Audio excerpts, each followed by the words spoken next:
Blevins here with the first day of the second part of my TSA training cycle.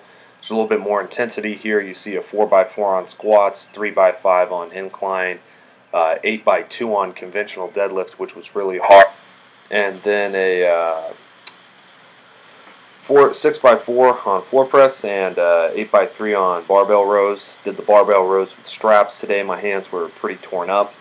There you saw my last warm-up on squats. I've left a lot of footage in here just to kind of give you a basic idea of what the training cycle is like. On days after this, I'll probably cut it down a little bit, but since this was the first day on the little bit more intensity-oriented protocol, I thought I'd put it all in there. Doing sets of 4 was a nice change-up after the sets of 6 that I'd been doing on squats. It's a lot more manageable for me and really felt a lot better. I can still tell that I have a lot of fatigue built up in my system, though, especially these earlier sets where I was lifting closer to, 545. These felt pretty difficult, and I moved up from here to 575 for my top set, but I kind of wanted to get to 585, but felt that it just wasn't going to happen on this day. Still had too much fatigue built up in my system, and that's the way it is sometimes with volume training, and that's okay.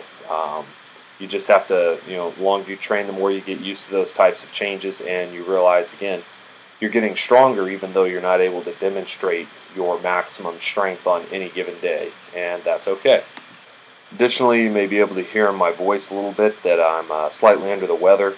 That's why I've been a little late getting these videos up, just been dealing with some other things. I was able also to do my second day this week. That video should be up maybe next 2 days or so.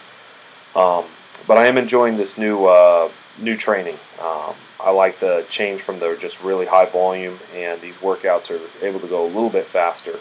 I will say that the deadlifts on this day were pretty miserable, and we'll get there in a minute.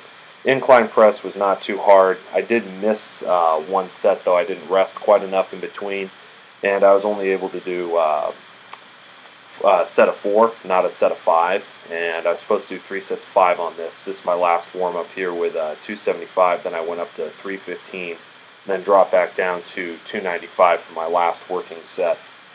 I think 315, it might actually be the most I've ever incline pressed. I don't know if I've ever incline pressed 315 or not, never really tried, haven't trained it for a long time.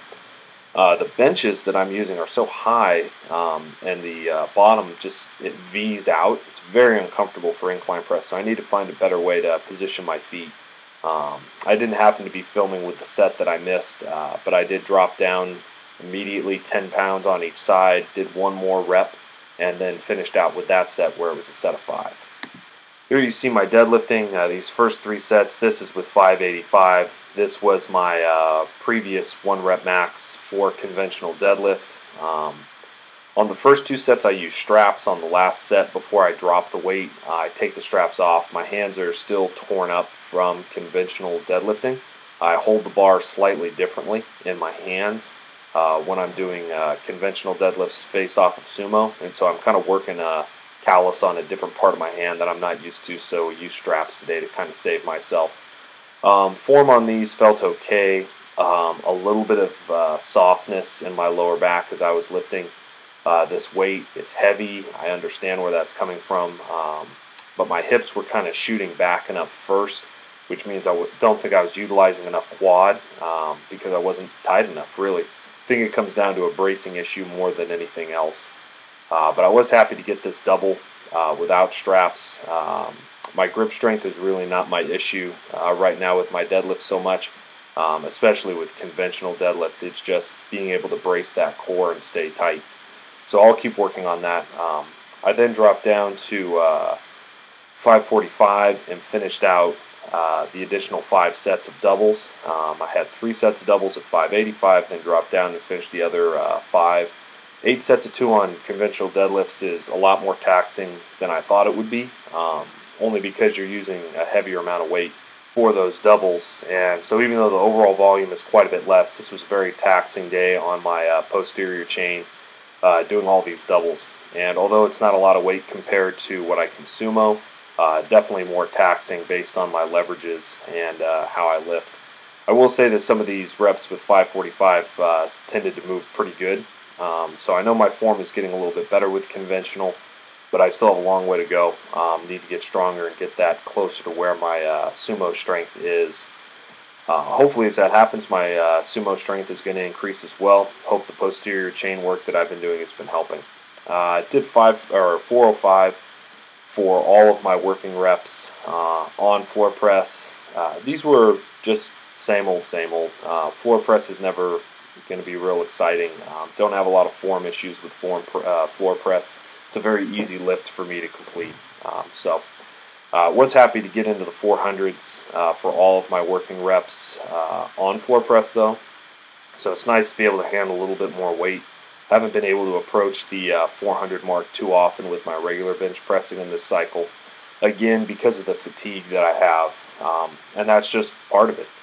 I am excited during this new training cycle though, but it is a little bit intimidating. And it's intimidating because the amount of work that I'm doing, I know that my body is breaking down a lot.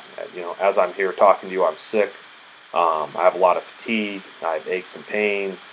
And this is just something that comes along with this part of training. I'm excited to drop the volume further and increase the weights even more.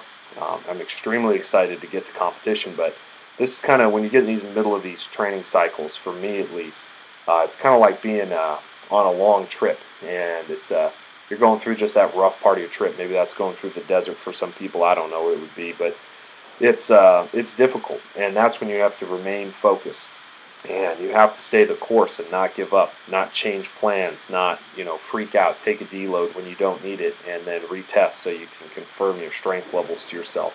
Those are all things that young lifters do, but as you become more experienced, you have to leave that type of behavior behind and stick to the plan and trust your programming. And so I was thinking about that in reference to Joshua, who was tasked by God to really lead a military invasion. And he was facing insurmountable odds, but he had to be strong and courageous. He had to stick to the plan. He had to trust that what had been planned out would work. And so that's where I find myself today. Hope wherever you're at, you're doing well. Blessings.